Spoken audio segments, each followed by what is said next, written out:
Struggling single mom saw her first love at an airport, not knowing he was now a millionaire CEO. Asterisk, the airport was louder than usual, packed with travelers rushing to catch flights, hugging their loved ones, or dragging suitcases that seemed to squeak across the shiny floor. Emily Turner stood near gate 14, clutching her daughter's small hand while balancing a worn-out duffel bag on her shoulder. Her little girl, Lily, only 7 years old, looked up at her mother with wide, curious eyes. Emily tried to give her daughter a smile, though she felt anything but cheerful. Asterisk, life hadn't been easy for Emily. She had become a mother young, abandoned by the man who once swore he'd never leave her side. Since then, she had worked 2 jobs just to make ends meet. Her nights were filled with exhausted tears, her days with endless hustling. Her dream of becoming a teacher had long faded, buried under bills and responsibilities.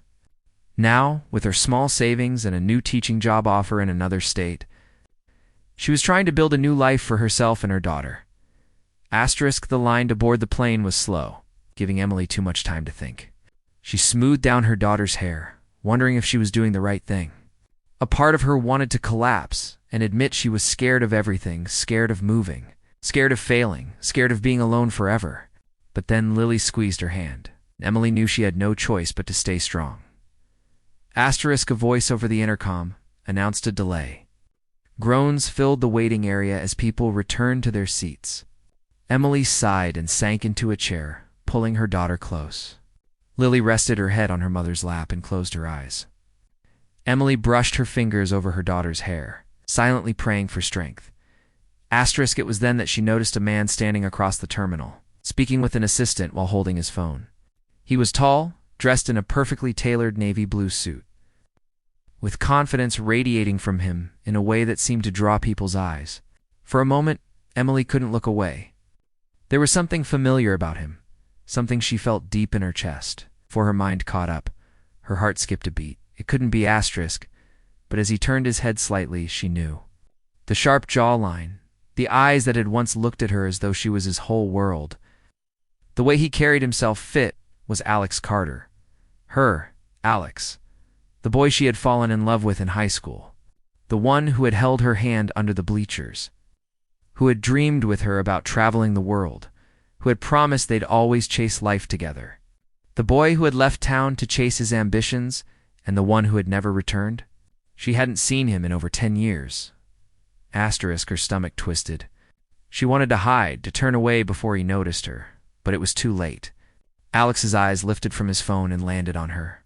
For a brief moment, he froze, just like she did. Then his lips parted in surprise, and a flicker of recognition crossed his face. Asterisk, Emily, he said, walking closer. Asterisk, her throat felt dry. Alex, she whispered, standing awkwardly, clutching Lily's hand as if it were her lifeline.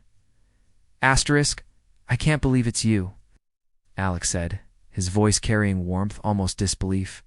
After all these years? Asterisk, Emily forced a smile. Yeah, it's been a long time. Asterisk, his eyes dropped to Lily, who was now peeking curiously at him from behind her mother's leg. And who's this? He asked gently. Asterisk, this is my daughter, Lily, Emily said quickly. Lily, say hello. Asterisk, Lily gave a shy wave, and Alex smiled at her in a way that softened his entire face. Emily's chest tightened.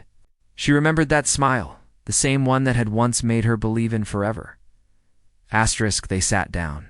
Conversation flowed awkwardly at first. Alex asked about her life, and Emily gave the brief version. She lived nearby, worked wherever she could, and was now moving for a job. She left out the painful parts, the struggles, the nights she had gone hungry so her daughter wouldn't have to. Asterisk, and you? She asked politely, though she already knew the answer. Everyone in town had once talked about Alex Carter, the prodigy who had made it big, as the businessman who had built a company from scratch.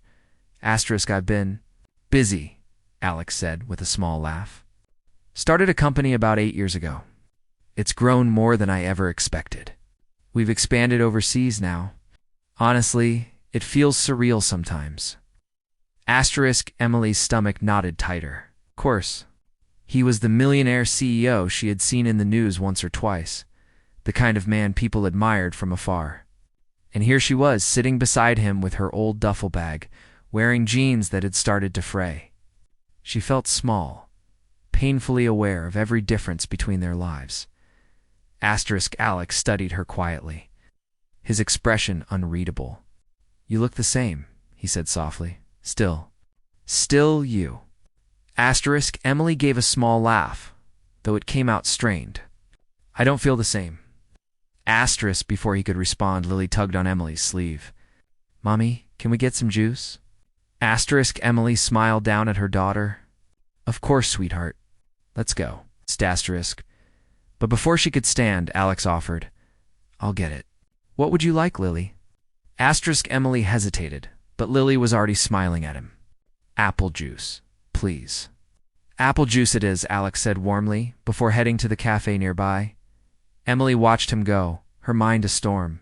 Seeing him again had unearthed everything she had buried: the love, the heartbreak, the what-ifs.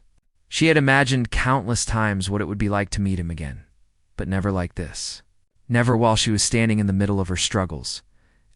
When Alex returned. He handed the juice to Lily, who thanked him politely. Then he turned back to Emily. "You don't have to tell me everything, but are you okay, really?" She looked away, her throat tightening. "I'm fine. We're fine. Just moving, starting fresh." His gaze lingered on her as though he could see right through her words. "You've been through a lot, haven't you?" Emily didn't answer. Silence stretched between them until Alex finally said, "You know, I thought about you. For years. I always wondered what happened after I left. I wanted to come back, but life." He shook his head. "I was chasing something and I didn't know how to stop." Emily bit her lip, fighting against the rush of emotions. "We were kids, Alex. You had dreams. I can't blame you for that, but I left you," he said, regret heavy in his voice. "And now I see you here, and it feels like I lost the most important thing I ever had." Her chest ached, but she stayed silent. What could she say? That she had needed him when her world fell apart. That she had cried for months after he left, only to find herself pregnant and alone. He didn't know, and she wasn't sure she wanted him to. Lily finished her juice and leaned against Emily, drifting into sleep. Alex watched them, his eyes softening. "She's lucky to have you. You've clearly given her everything." Emily shook her head, her voice trembling. "I've given her what I could. Sometimes it doesn't feel like enough." It is," Alex said firmly. "More than enough." The boarding call finally echoed through the speakers, jolting Emily back into reality. She stood, adjusting her bag and lifting her daughter into her arms. Alex rose too, his expression torn. "Emily," he said quickly. "Please, don't disappear again. Let me help. Not because I pity you, but because you matter to me." Her heart thudded painfully. She wanted to believe him, to let herself fall back into the warmth of his words. But fear held her back. "I don't know, Alex," she whispered. "Our worlds are so different now." "Then let me bridge the gap," he said, almost pleading. "Let me try." The announcement urged passengers to board. Emily hesitated, then gave him a small, uncertain smile. "Goodbye, Alex." She walked toward the gate, her daughter's weight heavy in her arms, her heart heavier still. She didn't know if she was making the right choice. But she knew she couldn't let herself dream too much. As she handed her boarding pass to the attendant. She glanced back one last time. Alex was still standing there, watching her with an intensity that made her chest ache. And in that moment, she realized something: this wasn't the end. Life had a strange way of bringing people back together.